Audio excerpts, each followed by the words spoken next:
sense of all of this, take the politics out of it. If you have any moral compass, you realize there was an abuse of power that happened. What the conversation, it's not one a president should be having with a foreign leader. But how do you go from abuse of power to then it being a crime, it being unconstitutional and an impeachable offense? How do you make that jump?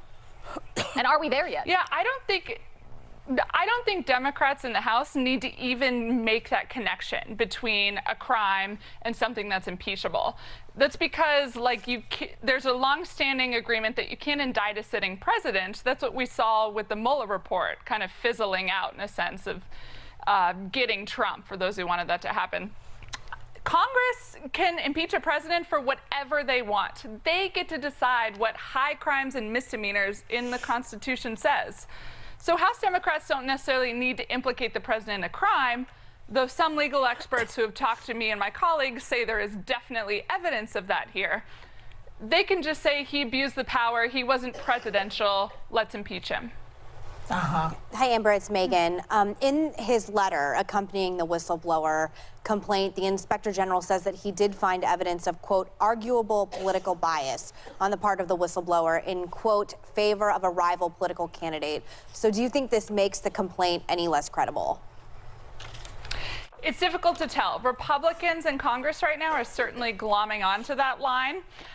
The problem is we don't know who this whistleblower is or isn't, and so it allows both sides to cast, whatever they want to see from this person. The anonymity, allows people to tell their own stories here of who this whistleblower might be. To sort of project political bias on who they are or they aren't? Exactly, yeah. That we have this, shadowy person, and people can say, lob onto whatever details they want without the full context of who this person is to make the case.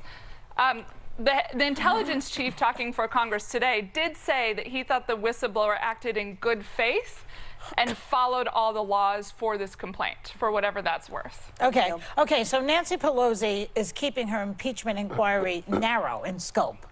Do you think, as a reporter, I guess, it's your opinion though, is that a good tactic, do you think?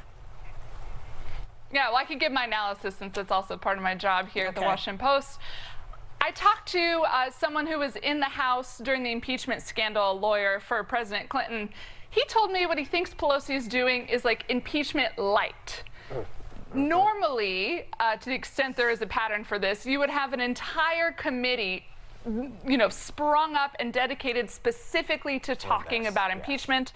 Pelosi's telling a bunch of committees to just keep going down the road of investigating Trump and look for things that might be impeachable. His concern was that there isn't all this staff and all these lawyers and full-time dedicated people dedicated to writing up articles of impeachment and investigating the president. And so what will that do to the case that they eventually make and need to sell to the American public?